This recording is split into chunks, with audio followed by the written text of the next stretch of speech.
Fala galera, eu sou o professor Yuri Kelisnovski, esse é o canal Matemática Elementar e estou trazendo para vocês hoje uma dobradinha de questões da SpaceX do ano de 2018 para acesso em 2019.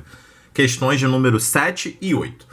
Para você que ainda não conhece o canal, a gente já tem uma playlist com as 6 questões anteriores a essas, tá, dessa prova, sempre sendo resolvida, gente, do melhor jeito possível para você que é concurseiro. Jeito rápido, objetivo, por algumas vezes, quando a questão dá mole, eu ensino você a utilizar as alternativas para cortar caminho, beleza? Então vai lá, assiste, tenho certeza que você vai gostar. Aproveita e se inscreve no canal, beleza? Então a questão de número 7, o que ela pede?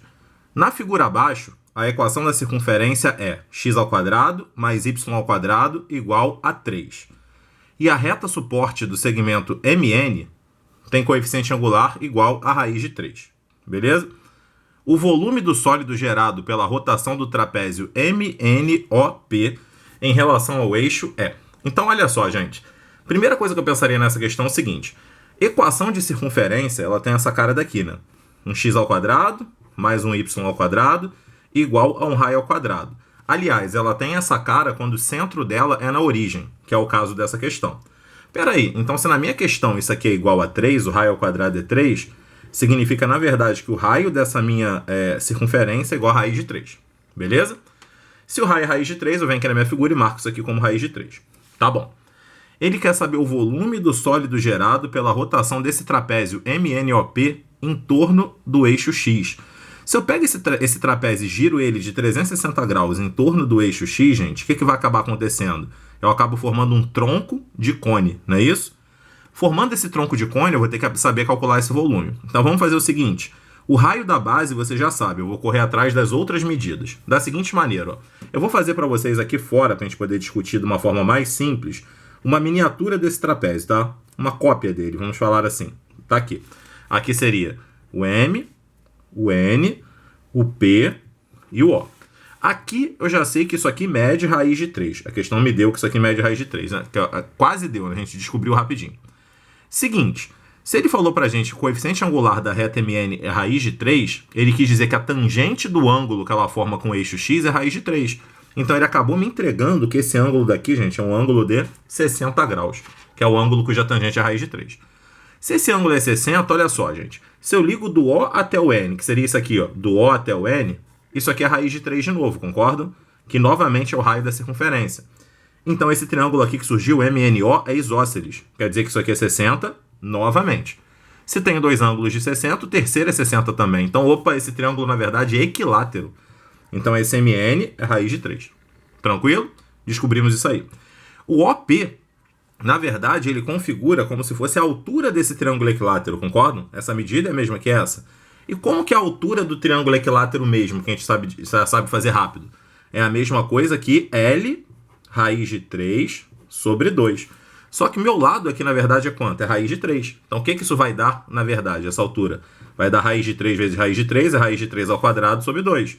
Que, na verdade, nada mais é que o quê? 3 meios. Então, essa alturinha eu achei que é 3 meios. Tranquilo? O que eu posso fazer agora? Se esse ângulo é 60, aqui tem que ser 30, né? Porque esse trapézio, ele ocupa um quadrante aqui, né? Então, aqui é 90. O oposto ao 30 não tem que ser a metade da hipotenusa, né? O triângulo egípcio. Então, se aqui é raiz de 3, esse carinha daqui é o quê? Raiz de 3 sobre 2. Eu descobri todas as medidas do trapézio.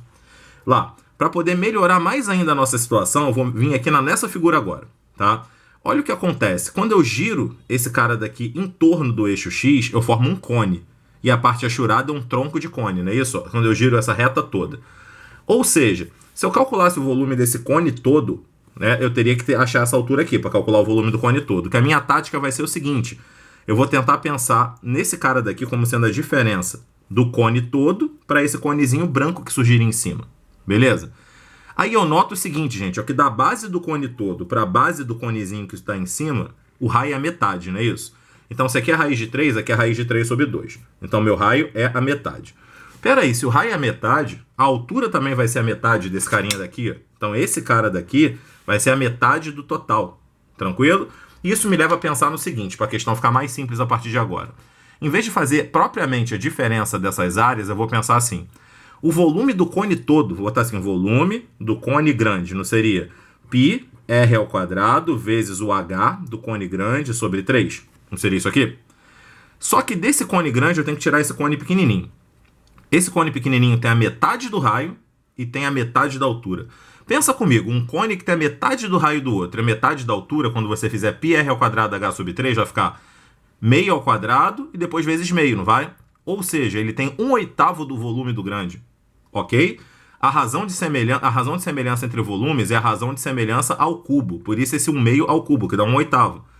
Se esse cara é 1/8 do total, quanto que sobra para o volume do cone achurado, né? O volume do cone grande é isso, logo o volume do cone, do tronco de cone que está achurado, se eu tiro 1/8 de alguma coisa, ela vira 7/8 dessa coisa. Então fica 7/8 de πr ao quadrado h sobre 3. Concordam comigo? Então esse cara daqui de baixo é 7/8 do cone todo. Beleza? Isso que eu falei, gente, é geral. Se você souber a razão de semelhança de duas figuras, quando você fizer o volume que elas geram, a razão fica ao cubo. Tranquilo? Então daqui, o que eu vou tirar dessa situação? Meu volume do cone achurado é 7/8 de π, raio ao quadrado. Quem é o raio, né? Raiz de 3? Raiz de 3 ao quadrado.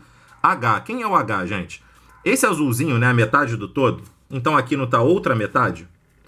A outra metade, né? 3/2. Quer dizer que tudo é 3/2 vezes 2, ou seja, 3 essa altura. Sobre 3. Olha o que acontece aqui. Eu corto esse 3 com esse. O que sobrou? Raiz de 3 ao quadrado é 3. 3 vezes 7, 21. Então eu fiquei aqui com 21π dividido por 8. Esse é o volume desse cara que ficou aí para mim. Recapitulando, gente, o que foi necessário nessa questão? Conhecimentos básicos aí de analítica. O que eu tinha que saber da analítica? Achar o raio da circunferência centrada na origem. Conhecimento básico de trigonometria. Eu tinha que saber que a tangente de 60 é raiz de 3. E na geometria espacial, que é um detalhe que eu gosto muito de chamar a atenção, para calcular o volume de um tronco, eu posso muito bem fazer a figura toda, menos o pedaço que foi extraído. E esse pedaço que foi extraído, na verdade, era 1/8 do original, por isso sobraram 7/8. Beleza? Então essa foi a primeira questão apresentada, questão de número 7, feita, né, no detalhe para você relembrar da matéria. Foi? Então vamos passar agora, gente, a próxima questão, que é a questão de número 8. Que também tem um pouquinho de análise gráfica e alguns outros detalhes aí a mais para a gente estudar, beleza? Então, nessa questão número 8, olha o que ele fala. Os pontos M, que é 0, Y. Então, as coordenadas desse ponto aqui são 0 com Y. Y maior ou igual a 0. E o N, que é raiz de 3 com 4. Então, aqui, ó, as coordenadas desse ponto aqui são raiz de 3 aqui e 4 aqui. Então, aqui eu tenho, ó, raiz de 3 e aqui eu tenho o 4, tá? Pertencem a uma circunferência de centro em 0 e 2. Então, o C, na verdade, é 0, 2. Isso aqui seria o raio, não seria? Então, esse pontinho daqui tem coordenadas 0 e 2. Então, aqui é o 2. Beleza. Como que eu faria para descobrir o raio dessa circunferência? Vê se vocês concordam comigo que nessa própria figura eu consigo fechar um triangulinho retângulo.